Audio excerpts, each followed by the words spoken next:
Hello and welcome to Test Taking Tactics, how you can skyrocket your score without knowing more. And this is part 2 of this 2-part series. In part 1, you discovered 5 powerful tactics that when combined together can help you improve your score without doing any additional studying. Here in part 2, you're going to receive some truly amazing mental power tools. Everything you're about to discover is simple, easy, and works for everyone. Yes, even you. First is a weird but powerfully effective method to program your subconscious.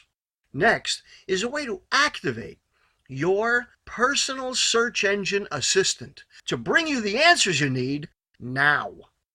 Then you're going to learn a process that will imprint the information into your brain more deeply than can be done by traditional study methods. Before we get into any of these new tactics, let's talk about the single biggest difference between people who succeed and those who fail. That difference can be summed up in just one word. Want to take a guess as to what that one word is? It's not work, effort, talent, discipline, luck, or even fate. Nope. The single biggest difference between those who succeed and those who fail is attitude. You see, your feelings don't matter. Circumstances don't matter. Talent doesn't matter. None of it matters if you have the right attitude. You've all heard stories about people who have overcome impossible obstacles simply because they had the right attitude. The simple fact is, the ones who succeed are the ones who expect to succeed. While you don't have much or any control over most of the things in your life, the one thing you do have total control over is your attitude. Let me take you back in time. On the first day of wrestling practice in 9th grade, the coach had everybody in the bleachers and said, think about this. You've got 2 wrestlers that are the same weight.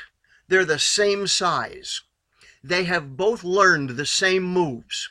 Maybe they're even on the same team, and so they've got the same coach and practice the same number of hours, and they're practicing in the same gym, and yet one of them will consistently win and the other one will consistently lose. Why? Because it has to do with your state of mind. So he made us memorize a poem called State of Mind. And that was in 1966, and I still remember to this day. If you think you're beaten, you are. If you think you dare not, you don't. If you'd like to win but think you can't, it's almost a cinch you won't. If you think you'll lose, you're lost. For out in the world you'll find that success begins with a person's will. It's all in your state of mind. For life's battles don't always go to the stronger or faster man, but soon or late the ones who win are the ones who think they can. Now I've cut that poem down a little bit for the sake of time, but we had to memorize that in order to make the team. You see, how you talk to yourself is supremely important. But let me back up a second. Who is the self you're talking to? Well, you are not your mind. You have a mind. Your mind is a mechanism. You either control it or else suffer the consequences. So telling yourself, I'm scared, I'm not prepared, I'm going to get a low grade, I'm going to flunk, I don't want to take this test, I hate this class, I hate that teacher, that can have no positive result. You are only hurting your chances. So I'm going to give you one weird trick to program your subconscious mind. And it works like magic. It's called the mirror technique. William Shakespeare said, the eyes are the windows to the soul.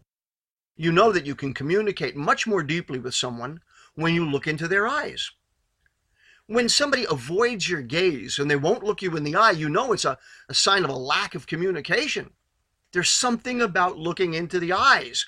But it's also true when you look into your own eyes using a mirror. What you want to do is give yourself positive instructions while staring into your own eyes. Now, a photo of the little kitten looking into the mirror and seeing the lion, well, that's become iconic on social media. So speak to yourself in the present tense, not the future tense, not I'm going to do well. I do well. I am a good student. I have good grades. I score well on tests. When you speak to yourself in the present tense, it goes directly into your subconscious mind. So what you're doing is you're going to gaze deeply into your own eyes. You're going to tell yourself the outcome you desire. You're going to repeat it a minimum of 3 times, and you're going to do it regularly. You can do it anywhere. Now, obviously, if there's people around, it is going to be a little embarrassing. So use private time, use your private moments to do this programming. Look, I know it seems weird. I don't care. It doesn't matter whether you believe it. It works whether or not you believe it. You can program yourself with positive expectancy. The same way you would write a program for a computer, you're going to write a program for your subconscious mind, and it will run it when you input it properly. All right, new topic. How to clear mental log jams. How to get answers that are on the tip of your tongue to pop into your head now when you need them. You've all had this experience. You know the answer. You can even feel it rattling around in your head, and it won't come to you when you need it. And then hours later, maybe when you're relaxing, you're brushing your teeth, getting ready for bed, and suddenly the name of that cartoon character you couldn't think of pops into your head. Snagglepuss! How did that happen? So you know what people usually say when they feel the answer in their heads, but it won't come to them right away? You're taking the exam. You know the answer. You can't get it to come to you. And you know what most people usually say? I can't remember. Oh, that's a great plan. That's exactly the opposite of what you need to be telling yourself. Not I can't remember. So here is how to activate your personal search engine assistant. Think of it just like a search engine on a computer. You say, get me the answer. And then it goes and looks for the answer. If you say, I can't remember, it confuses the heck out of it. What you do want to do are use magic words. All right, you think it's corny, magic words. You know why I say it's magic words? Because it works like magic. Here are the magic words. It will come to me in a moment. Say it with me. It will come to me in a moment. But you want to say the magic words out loud to yourself under your breath. It will come to me in a moment. Then take a deep breath and let it go. In a moment, the answer will pop into your head. You know why we say it'll pop into your head? Because isn't that the feeling when the idea comes to you? It's like that pop of a champagne cork. Pop, there it is. Wow. I know what you're thinking. How does it work? Well, the answer is, it works great. Look, I walk into a room and I want light. I hit the switch and the fluorescent tubes go on. Okay, how does it work? Well, I don't know. What they told me in science class is electrons travel through a copper wire when I close the switch, and those electrons now flow into this glass tube where there's this special gas, and the gas gets all excited. The gas gets excited? What the heck does that even mean? I don't know, and I don't care. All I know is I walk into the room, I hit the switch, the lights go on, and it doesn't take practice. It doesn't matter whether you believe it. It doesn't matter whether you understand it. You hit the switch, and it works. In this case, that switch are the magic words. You say the magic words. It will come to me in a moment, and it works. New topic.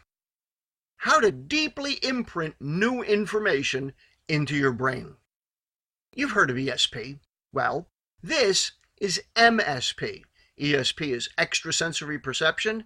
MSP is multi-sensory perception. That means the more senses you use when you're learning something new, the better and more deeply the information will be stored. So, finish these expressions. In one ear and out the other. Right. Okay. Seeing is, right. Seeing is believing. You know those expressions. So if you can hear it and see it, you're going to learn it far better than with either one of those alone. If you can hear it and see it and touch it, you will learn it even better still. Touch it? You're in class. How do you touch an idea? The answer is, you write it down. Actually take handwritten notes. Let's talk about why handwritten notes are so valuable, even if you never see them again. The information comes in through your eyes and ears. All right, so the professor is giving the lecture. So they're talking, so you hear it. They write stuff on the board, you can see it. So the information is coming in through your eyes and ears. Then it goes out through your hand. So the information is coming in, and now it's coming back out of you. That's the key. The more you can get information to come out of you, the better you're going to learn it. Okay, then it goes back in through your eyes again, because now when you're writing it on the paper, you're seeing it, and now it's coming back into you again. If you were to say it out loud, now it's coming back out of you. So now what you've got is you've got this flow of information coming into you and going out of you. And it is only when you get information to flow out of you that you can say you really learned it. So we've talked about your sense of sight, hearing, and touch. Unless it's cooking class, it's hard to use your sense of smell and taste. But you can use them through your imagination. But that is a class for another time. So now you've taken your notes, the information has flowed through you. If you recite the information into a recorder and then listen back to it each chance you can, it will have nearly miraculous effect on your ability to retain it. Your subconscious will better absorb the sound of your own voice than the recorded voice of someone else. So doing it this way is far more effective than listening back to a recording of your teacher or your professor delivering that information. So there are two best times to review new material, and they are just before falling asleep and just before fully waking up. I call it floating. That time when you're not completely awake or asleep gives you much deeper access to your subconscious mind. It gives you a clear channel right to your subconscious. And it imprints the information very, very deeply. All right, again, we've covered a lot, so now let's review. Even before we talked about any of our three new tactics, we talked about that you must maintain a positive attitude. Nothing good happens with a bad attitude. You see, it's all in your state of mind. How you talk to yourself is supremely important. Then we talked about one weird but super powerful trick to program your subconscious mind, the mirror technique. As you gaze into your own eyes, tell yourself the outcome you desire. Use the present tense, not the future tense, and repeat it several times. And you will be impressed with the remarkable difference that happens very quickly. Then we talked about how to activate your personal search engine assistant with the magic words. How to get answers to pop into your head now when you need them by saying, "It will come to me in a moment." It will come to me in a moment. Then you take a deep breath and just expect the answer to pop into your head, and it will. Next, we talked about deeply imprinting new information into your subconscious using MSP, multi-sensory perception. Use as many senses as possible to imprint your brain much more deeply. Hear it, see it, and touch it by actually taking handwritten notes. And lastly, we talked about the idea of floating.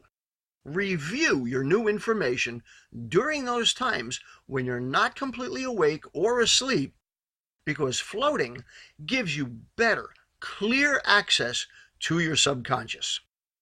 Okay, in upcoming episodes, we're going to get into specific strategies for every type of test. I call them straight A strategies. This is Matt DeMeo. Once again, thanking you very much for your time and attention. I hope you'll check out my books on Amazon, Kindle. Please subscribe to my YouTube channel, Be Smarter Faster. And always remember that everything we talk about takes a little bit of work and effort. Always remember that the fastest way to get to the top is to get off your bottom. Thanks for joining us. We'll see you again on another episode soon.